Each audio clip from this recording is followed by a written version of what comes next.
Bonjour tout le monde, j'espère que vous avez bien mangé et que vous êtes prêts pour l'après-midi. Il va falloir rester motivé, là, faut pas s'endormir en digérant, en étant bien assis, là, il va falloir bien rester concentré. Alors, est-ce que à main levée, il y a des gens ici qui codent avec l'IA? Un petit peu, quelques-uns, ok. C'est pas mal, on code souvent avec l'IA, on parle souvent de coder plus vite, etc. Mais on a tendance à pas forcément trop s'arrêter sur le avant, le quoi coder. Et justement, le sujet, l'idée là, c'est de voir comment est-ce qu'on peut finalement s'outiller aussi sur l'amont du code, sur cette partie conception. Et donc, on accueille Johan Surlik et Giovanni Scamandro, qui sont architectes solutions chez Capgemini, qui vont vous présenter tout ça. On peut les applaudir bien fort.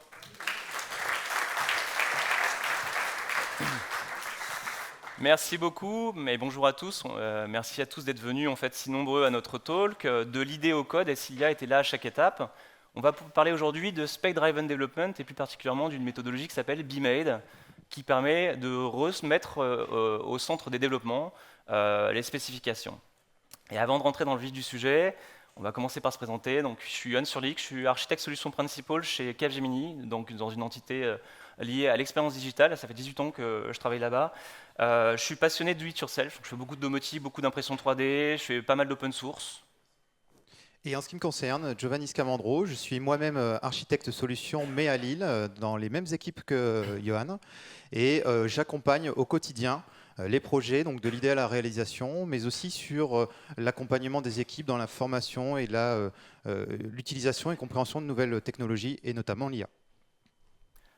Avant de rentrer dans le vif du sujet, alors on fait une partie d'une entité d'expertise technique au sein de Capgemini qui regroupe une cinquantaine de collaborateurs aux quatre coins de la France et avec pour enjeu l'accompagnement en fait, des clients sur la stratégie en fait, digitale et technologique de bout en bout. Ça va passer en fait, du déploiement de solutions jusqu'à la formation des équipes et on a des valeurs qu'on partage sur l'entraide, la curiosité, la communication et globalement le craftsmanship. En termes de plan, on a prévu de poser la problématique, globalement pourquoi on va structurer les échanges avec l'IA, pourquoi c'est nécessaire. On va vous présenter BMade, qu'est-ce que c'est, globalement comment ça fonctionne, et puis rapidement regarder en fait, les fonctionnalités clés de BMade, notamment ce qui va apporter de la valeur sur les phases amont. Et derrière, on fera une petite démo quand même, c'est plutôt sympa de présenter quelque chose, un truc fun pour l'occasion. Alors le problème, pourquoi il est important de structurer nos échanges avec l'IA? On l'a tous fait, je pense, surtout ceux qui utilisent l'IA au quotidien lorsqu'ils font du web coding. On utilise Cursor, Claude, on prompte, et puis on croise les doigts, on va prendre un café, on revient, et finalement, on n'a pas ce qu'on attendait. Donc on recommence, l'IA nous dit « mais oui, tu avais raison, c'est très intéressant ce que tu dis », on recommence et on réitère, on réitère, on réitère. Bon, globalement, c'est quoi les problématiques? C'est premièrement, il n'y a pas de notion de mémoire, puisque en fait, l'IA repart de zéro à chaque fois. D'une conversation à une autre, les décisions ne sont pas sauvegardées. Donc ça, c'est le premier problème. L'autre problématique, c'est le résultat aléatoire, le côté non idempotent des IA, on le sait. Si on ne définit pas un périmètre, un cadre, effectivement, un bouton rond, ça peut devenir un bouton carré.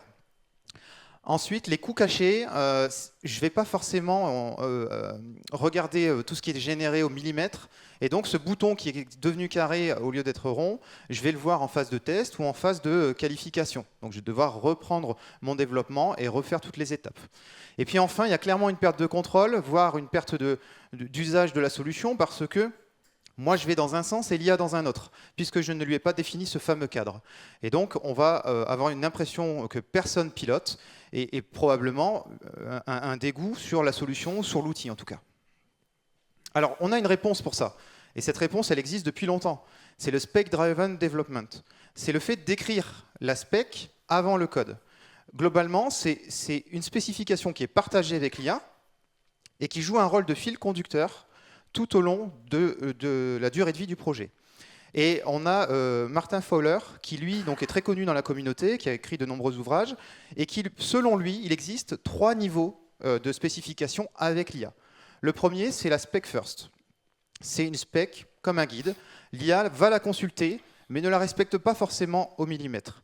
Ensuite, nous avons la spec pilote, le deuxième niveau. Là, c'est clairement son livre de chevet à l'IA. Elle le respectera au millimètre. Cette documentation est maintenue tout au long du projet, soit par un humain, soit par l'IA, ou les deux, mais pour le coup, elle a été écrite en amont. Et enfin, le dernier, le plus gros niveau, c'est la spécification à source. Et donc là, la spec en devient le code. L'humain, effectivement, n'a pas forcément écrit, voire n'a pas écrit du tout. C'est l'IA qui, effectivement, a écrit cette spécification et qui la maintient tout au long du projet. Et donc, le code en est la compilation de cette spécification. Et donc, BIMAD, qui va être présenté par Johan, c'est justement ce niveau 2-3, entre les deux, on va naviguer grâce à une spécification vivante et des agents spécialisés. Donc BIMAID, qu'est-ce que c'est? Comment ça fonctionne concrètement? Donc BIMAID, globalement, qu'est-ce que ça veut dire? L'acronyme Build More Architect Dream. Globalement, réaliser davantage de rêves d'architectes. D'ailleurs, vous allez trouver peut-être un autre acronyme qui était historique, qui était Breakthrough Method Agile Development, désolé pour mon anglais, méthode innovante de développement agile.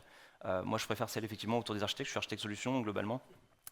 BIMAID, c'est une solution open source qui, en fait, représente une équipe projet globale basée sur des agents IA qui vont s'orchestrer autour de workflows.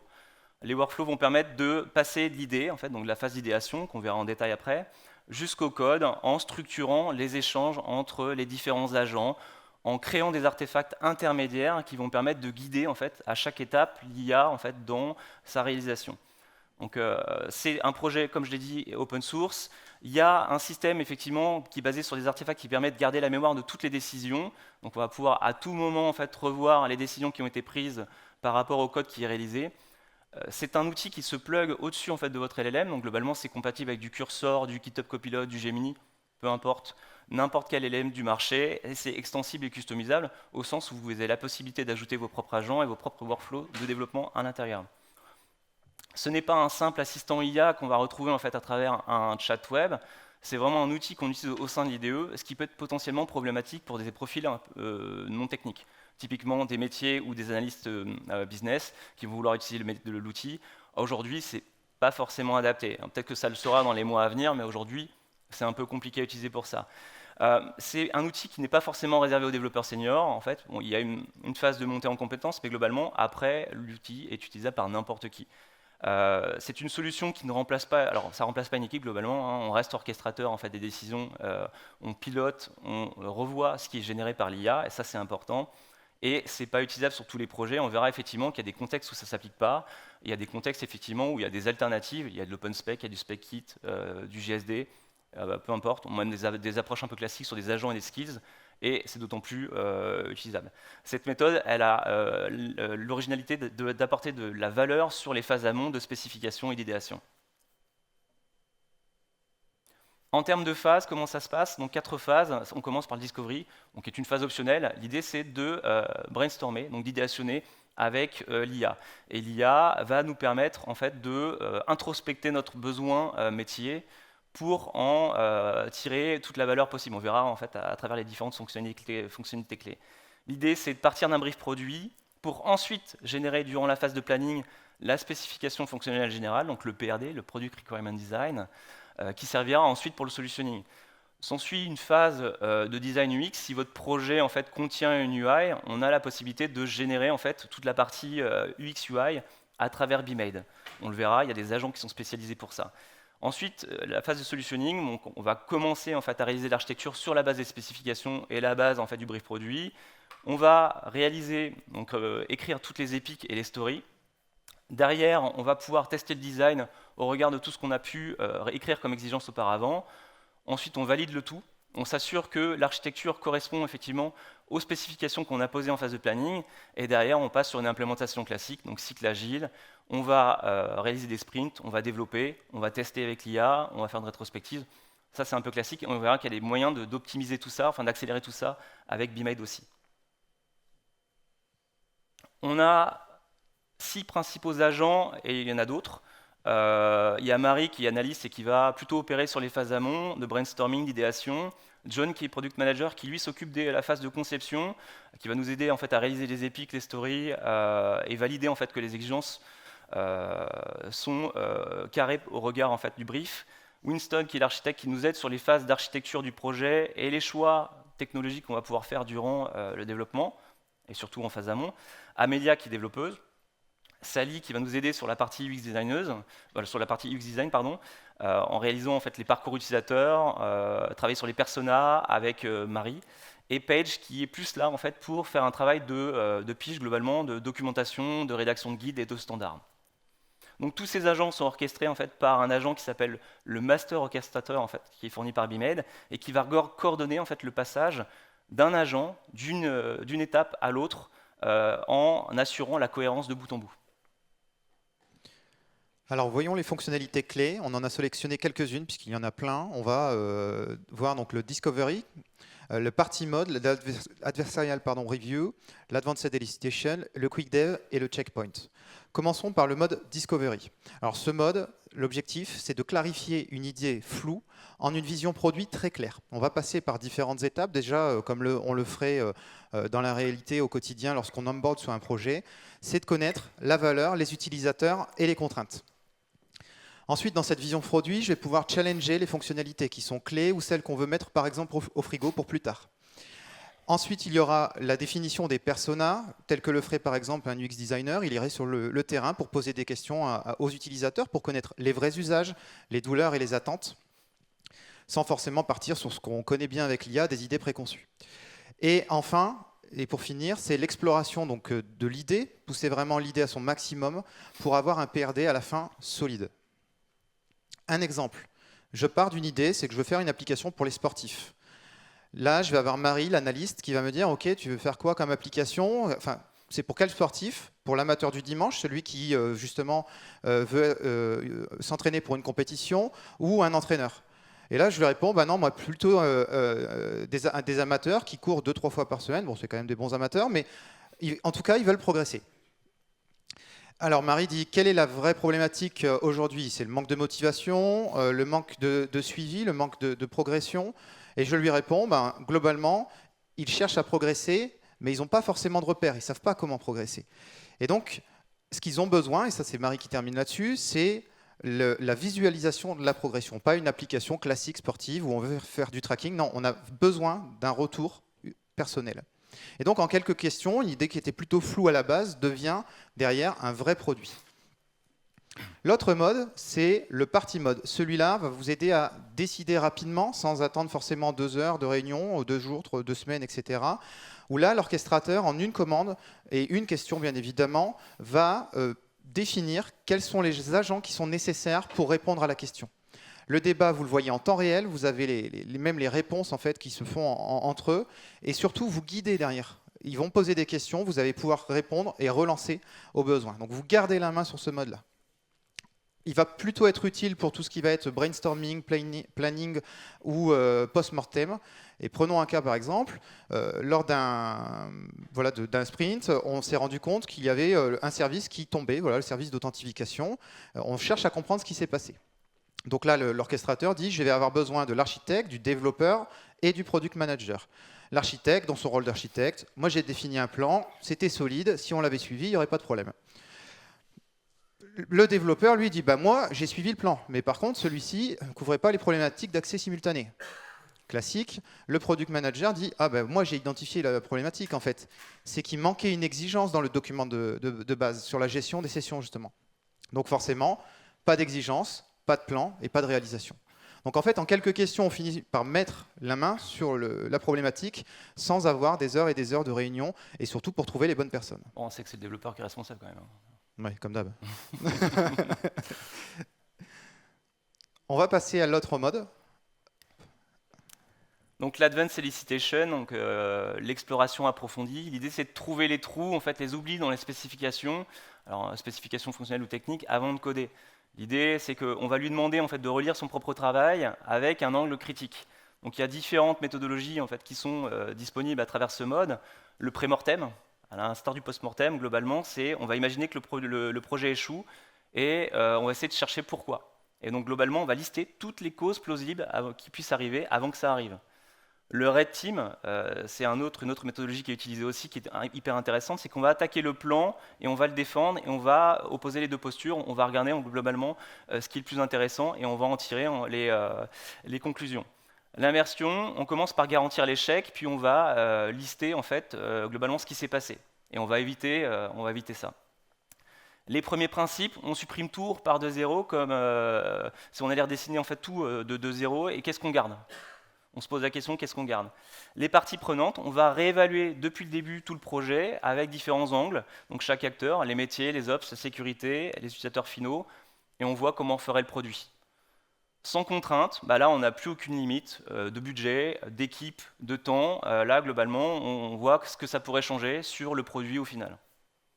Donc ça nous permet effectivement d'explorer des choses dès la phase de conception, fonctionnelle encore une fois ou technique, qu'on ne pourrait pas voir en fait sur le tard.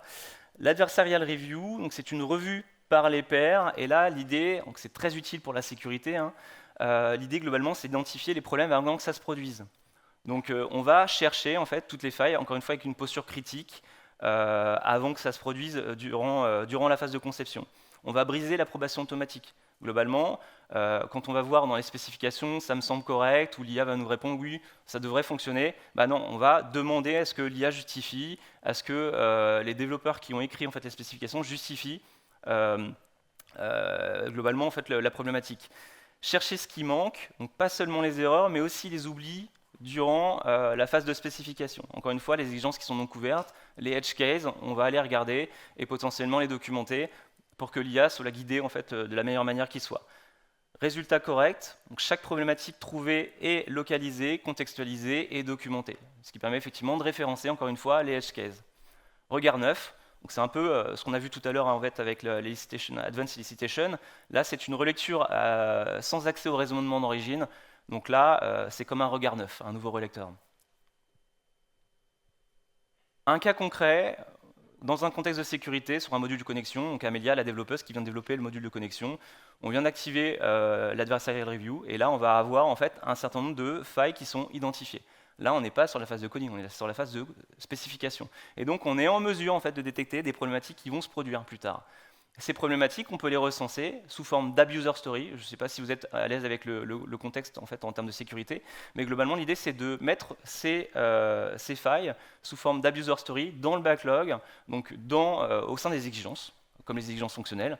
Et l'idée, c'est de s'appuyer là-dessus pour réaliser les développements. Donc ça permet effectivement de recentrer la valeur aussi sur la sécurité, ce qui est souvent oublié. Deux modes intéressants également avec BeMade, le Quick Dev. Je vous l'ai dit tout à l'heure, hein, sur la phase de développement, on part sur des phases de sprint, de développement qui peuvent être fastidieuses. Quand on est en mode solo dev, eh bien, on part en Quick Dev. Donc là, on peut faire des corrections de bugs isolés, on peut ajouter une fonctionnalité isolée qui ne touche pas l'architecture, on peut changer une configuration, prototyper quelque chose. Là, l'idée, c'est que ça écrit une spécification, et sur la base de spécification, un peu comme le mode plan globalement, ça va réaliser le code derrière. On a un autre mode qui est le checkpoint preview, qui permet, à partir d'un commit, à partir d'une fonctionnalité qu'a développée, de s'assurer en fait que l'architecture est cohérente, que les spécifications couvrent ce besoin, et auquel cas, alors s'assurer de la cohérence d'ensemble, hein, bien sûr, et auquel cas rectifier les documents pour que tout soit cohérent avec le développement. Donc ça, c'est plutôt intéressant sur des projets brownfield, donc qui sont existants et qu'on souhaite adapter et améliorer par la suite. Alors, on va vous faire une démonstration. L'objectif donc de cette démonstration n'est pas forcément de vous présenter le produit qui va être généré. Ce produit, c'est une idée absolument absurde, en effet, qui est de créer une boutique en ligne de chaussettes déjà trouées.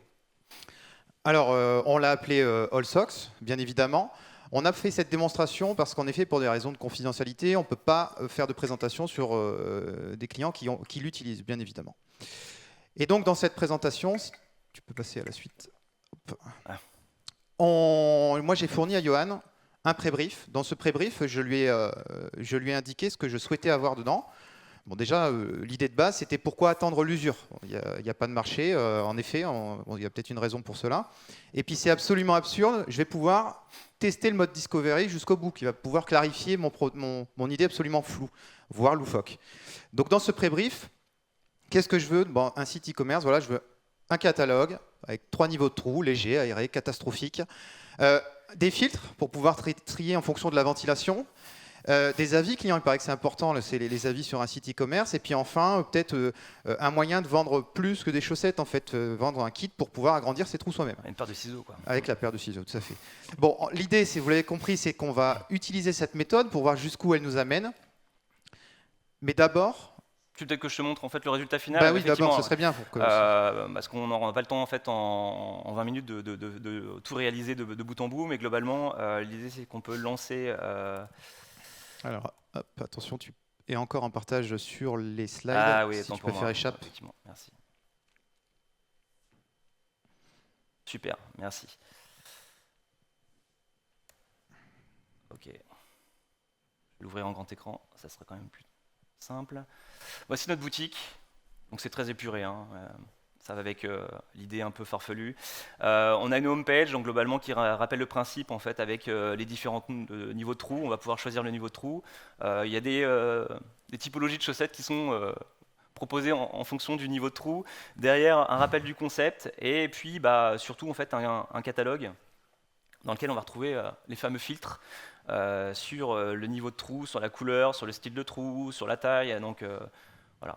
C'est un truc qu'on a vibe codé, on va dire, en tout cas avec BeeMade en à peu près 2 heures en fait, du brief au produit avec une couverture de test exhaustive. On a également la fiche produit dans laquelle on va retrouver la description du produit, la possibilité de mettre dans le panier. On n'a pas développé le panier pour le POC. On a les avis clients, on a la possibilité de partager un avis et puis le fameux kit brocoleur qui nous permet soit d'acheter notre paire, soit effectivement d'agrandir les trous ou d'en faire d'autres. Bon, ça, c'est la finalité, mais Ouais. avant, il faut l'installer, ce BeeMade. Exactement. Alors, pour l'installation, je vais arrêter mon environnement. On a un peu de temps, on est bien. Je vais faire un clear. Alors oui, c'est ce que j'ai dit, effectivement, on est dans l'IDE. Donc effectivement, pour les profils non techniques, ça peut être un peu bloquant, en tout cas un peu moins aisé effectivement à l'usage. Mais l'idée, c'est que ça s'installe très rapidement. On a une commande npx qui nous permet d'installer BeeMade. C'est là où on a crainte. Non, ça va, ça fonctionne. Il y a Internet, super. Donc là, on est dans l'installeur et globalement, il va nous demander de choisir en fait le répertoire dans lequel on veut installer BeeMade. On ne voit pas bien au fond apparemment. Vous voulez pas mis en fond? On peut agrandir un peu. Hein. Merci Yann. Je t'en prie. On va pouvoir choisir le répertoire dans lequel on l'installe. Donc je vais l'installer dans le répertoire courant. On pourrait le mettre en commun avec différents projets. Donc là, il voit que j'ai déjà des items en fait d'installer. Donc oui, je choisis quand même de l'installer dans ce répertoire-là. Donc il me dit que c'est déjà installé et j'ai le choix en fait d'installer des modules complémentaires. Donc j'ai le core module, je vais avoir les méthodes de base qui sont les méthodes agiles, donc le full cycle AI Agile Development avec la partie analyse, planning, architecture et implementation comme on l'a vu tout à l'heure. On va avoir d'autres frameworks également complémentaires pour faire du test, pour pouvoir créer des modules complémentaires, donc c'est le builder. Et il y a des modules expérimentaux que je découvre avec vous puisqu'en fait ça évolue tous les jours. Donc difficile de suivre. Globalement, je vais choisir ces modules-là parce que ça me suffit en fait pour mon POC. Est-ce que j'ai besoin d'installer des modules communautaires ou des modules spécifiques? Donc oui, non. Et si je mets oui, je peux choisir en fait de mettre mon propre Git pour mettre mes modules qui vont me permettre d'étendre le produit. Vous allez le voir, en fait, tout se base sur des artefacts au format Markdown dans un répertoire. Mais l'idée, c'est qu'on puisse très facilement adapter BeeMade pour pouvoir utiliser Jira, Confluence, d'autres outils, pour pouvoir remonter les spécifications dans un Confluence, travailler avec des tickets dans Jira. Ça, c'est quelque chose qui est faisable. Et c'est très facilement. Donc là, je ne vais pas choisir d'ajouter de modules complémentaires. Et là, il me demande avec quelle IA je vais travailler. Donc ça peut être du Claude, ça peut être du GitHub Copilot, ça peut être de l'open code, du cursor. Et en fonction des choix que je vais faire, je vais pouvoir en choisir plusieurs. Ça va me créer les bons répertoires en fait, dans mon répertoire de travail. Mon point Gemini, mon point VS Code, et ainsi de suite.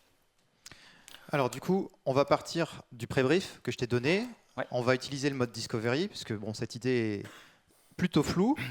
Tu peux montrer le pré-brief? Ouais, je te remercie. Oui, bien sûr. Donc, bon, on l'avait retravaillé un petit peu effectivement avec l'IA quand même, ce pré-brief, mais malgré tout, il y a les idées que j'ai pu fournir à l'intérieur.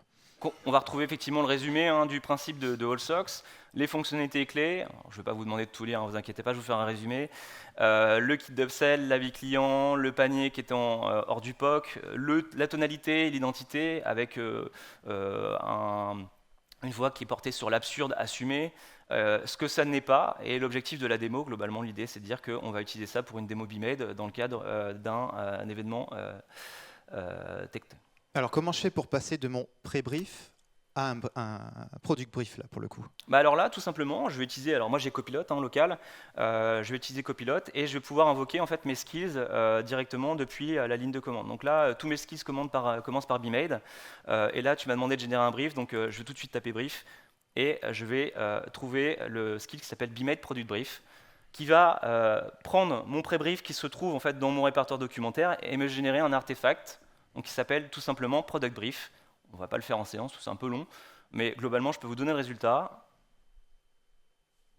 Donc ici, on a le product brief. Donc ça reprend tout ce qu'on s'est dit auparavant. On a l'executive summary, on va avoir le concept de AllSox, le positionnement, le catalogue d'offres, donc les différentes fonctionnalités avec les différents niveaux de perforation, le kit de cross-sell, les fonctionnalités clés, ce que le site n'est pas, donc on va mettre des bornes, et puis tout ce qui est cas d'usage BeMade, et derrière en fait les scénarios, les métriques de succès. Donc globalement, comment je m'assure en fait que j'ai répondu en fait aux besoins et à mes propres besoins, et derrière les prochaines étapes suite au brief produit. Ok, la prochaine étape, c'est la génération du PRD, justement, pour pouvoir derrière exploiter ce PRD qui contient l'ensemble des exigences fonctionnelles, donc utiles pour l'ensemble des personnes du projet. Donc là, j'ai plusieurs commandes pour ça. Alors j'ai une commande qui me permet de créer le brief produit, donc BeMade create PRD, pardon, le PRD. Donc BeMade create PRD, je vais pouvoir l'éditer, je vais pouvoir en fait le valider au regard en fait du brief produit, le valider au regard en fait peut-être des développements qui ont déjà été faits pour voir si c'est toujours aligné. Donc ça c'est important. Le PRD, c'est un document Markdown encore une fois. Et encore une fois, avec des adaptations, des plugins, on est en mesure effectivement de ressortir ça et de le mettre dans un Confluence ou dans un Jira. On va retrouver dans ce PRD, encore une fois, le résumé exécutif, donc l'executive summary, les critères du succès, cette fois-ci pour l'utilisateur, pour le business, pour la tech, le parcours utilisateur, les spécificités en fait, de ce projet-là, le périmètre global, les exigences fonctionnelles et non fonctionnelles, de manière très succincte. Alors, en cours de route, je me suis posé la question, est-ce qu'il fallait parler de en taille de chaussette, en numéraire ou en taille de t-shirt, XL, L, M. Et donc, tu nous as présenté un mode tout à l'heure. C'est le party mode, ouais. Donc le party mode peut être intéressant. Alors, on l'utilise souvent pour des besoins techniques, mais on peut l'utiliser aussi pour le fonctionnel. Et là, on va pouvoir challenger en fait, notre choix entre des tailles européennes ou des tailles SML/XL. Je vais le faire à la voix, ça sera plus simple. Est-ce qu'il est préférable d'utiliser des tailles SML/XL ou d'utiliser les tailles européennes pour les tailles de chaussettes?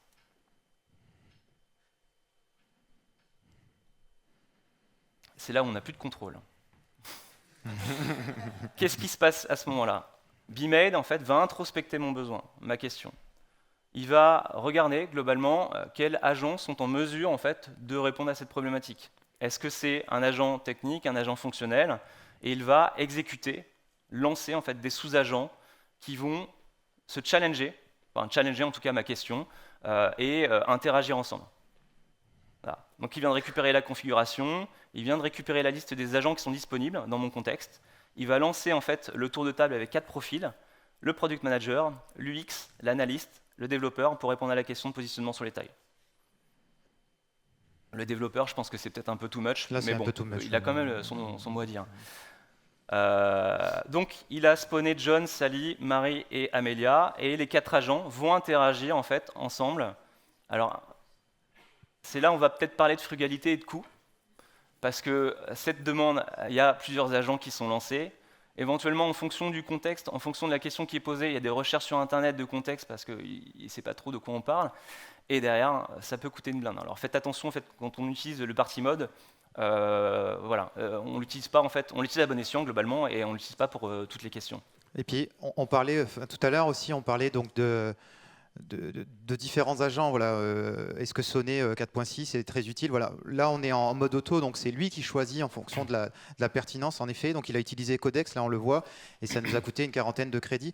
Donc il faut faire aussi attention au modèle qu'on choisit parce que voilà, le surcoût peut être important. On ne s'est pas trompé, du coup, l'orchestrateur BeMade nous dit que les 4 agents sont alignés sur un consensus, globalement, c'est le format européen. Donc on a des tailles de chaussettes, 36, 38, 39, 40, voilà. Et si vous voulez, je lance un deuxième tour de table avec Winston, donc qui est l'architecte, pour trancher sur un plan d'implémentation précis. Donc là, on peut directement implémenter. En l'occurrence, on ne va pas le faire, c'est déjà implémenté, mais on pourrait directement démarrer les développements à partir de ça. Tout à fait. Alors, je t'avoue que je ne suis pas hyper convaincu de notre idée là. S'il y avait personne qui avait pensé à vendre des chaussettes avant, c'est peut-être pour une raison. Est-ce que tu penses qu'on va réussir à les vendre, nos chaussettes trouées? On peut poser la question à l'IA globalement. Donc, on a un agent, on a parlé d'Advanced Elicitation tout à l'heure. Donc encore une fois, on va pouvoir voir ce que ça donne. Est-ce que notre concept de chaussettes trouées va se vendre? Je ne sais pas si c'est très bien formulé, mais... Donc, le mode Advanced Elicitation, il va encore une fois introspecter cette demande et choisir quelques méthodes parmi les N méthodes qu'il a à sa disposition et nous les proposer.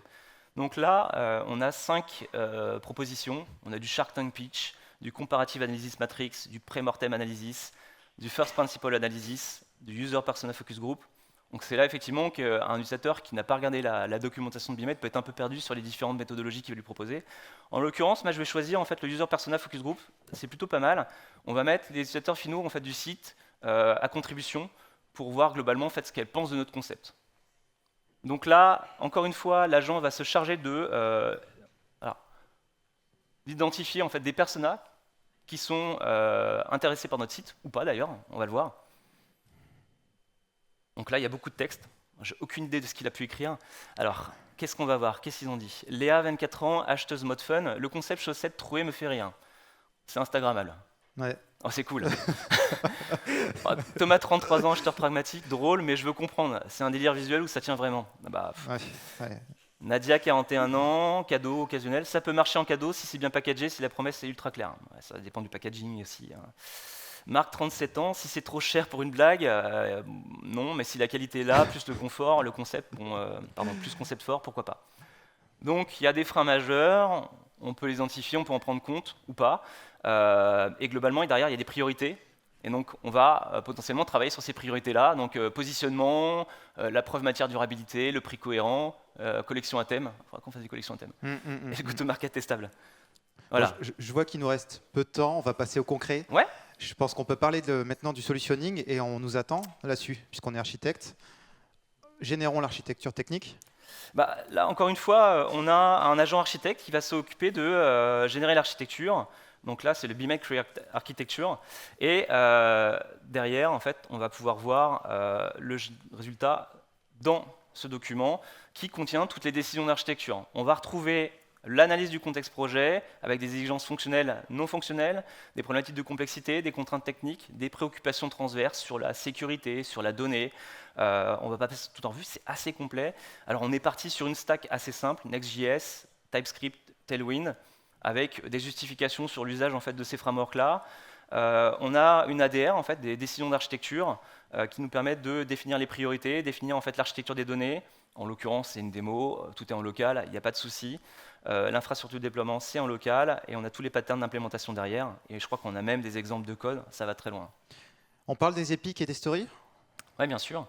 Donc on a, encore une fois, je ne vous la présente pas, mais une méthode qui va nous permettre de passer tout ça, donc prendre le fonctionnel, le technique et générer des epics et des stories.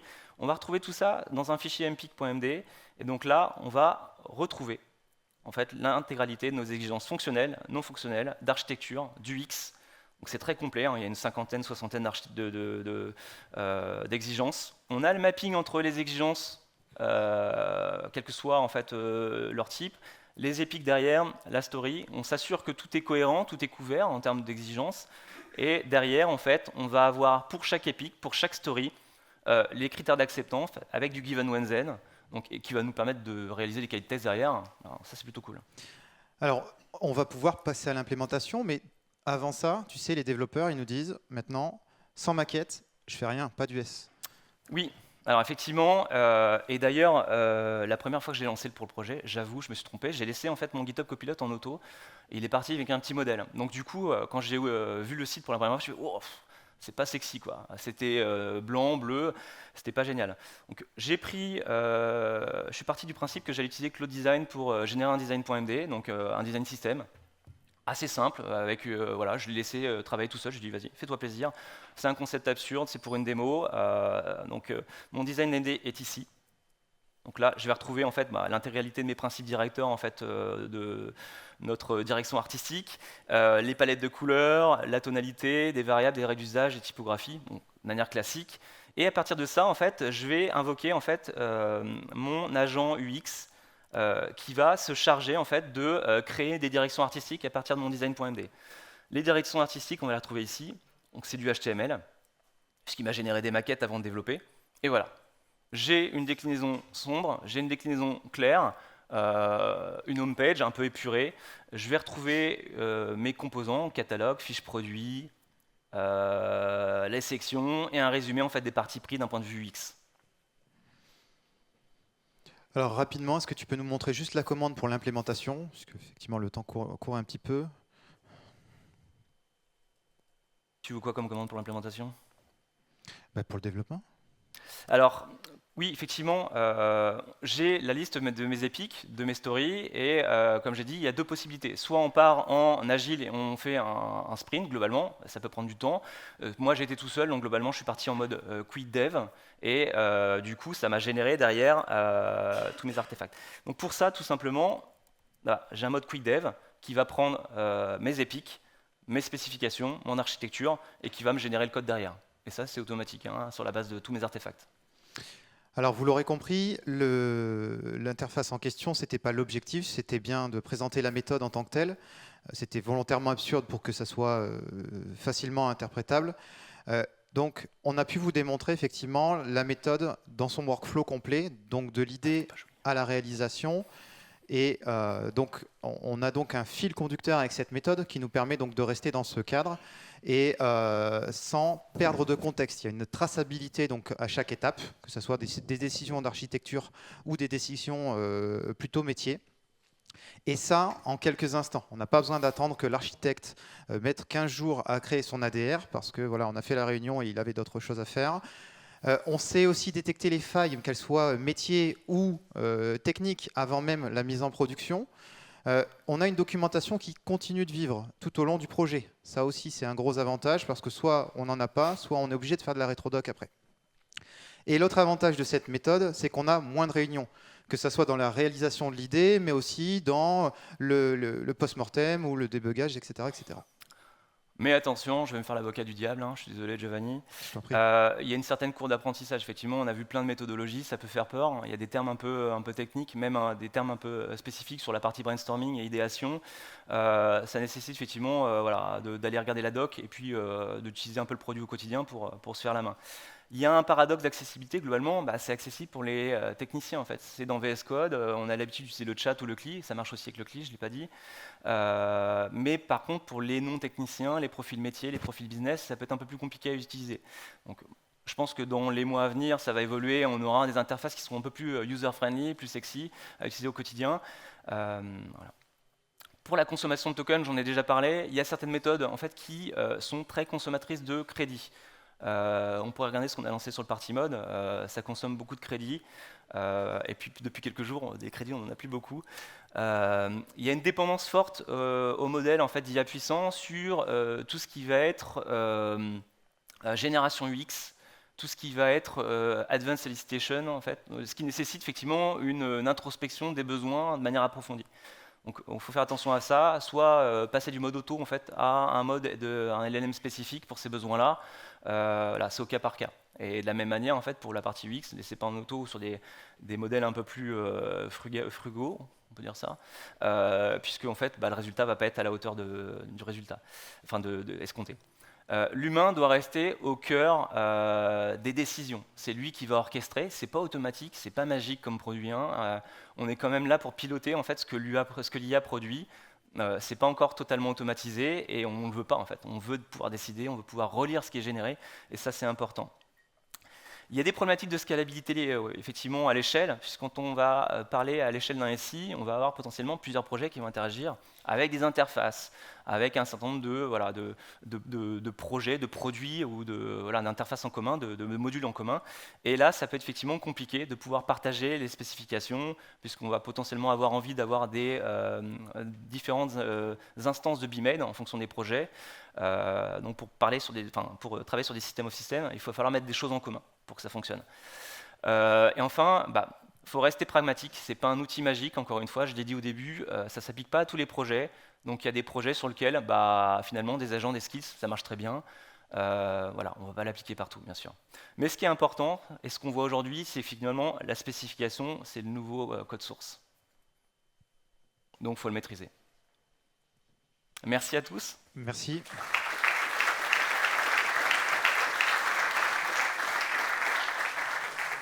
Merci à tout le monde. On a peut-être le temps pour une question rapide. Bonjour, merci. J'avais une petite question. Moi, je travaille beaucoup avec des LLM en local sur une machine de guerre.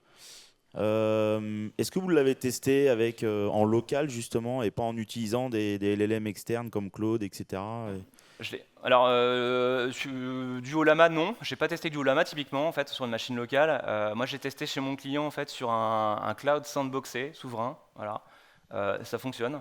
Par contre, effectivement, sur des phases UX, comme j'ai dit tout à l'heure, bah, ça peut être limité. En fonction de la qualité du LLM, finalement, bah, les résultats sur la partie visuelle, UX, ça peut ne pas être top, quoi. Mais après, pour les réflexions, ça marche très bien. Il faut faire attention quand même aussi, BIMED a tendance à aller chercher beaucoup de modules en fait, externes sur Internet, faire du web search. Donc si tu es limité par rapport à ça, ça peut être problématique.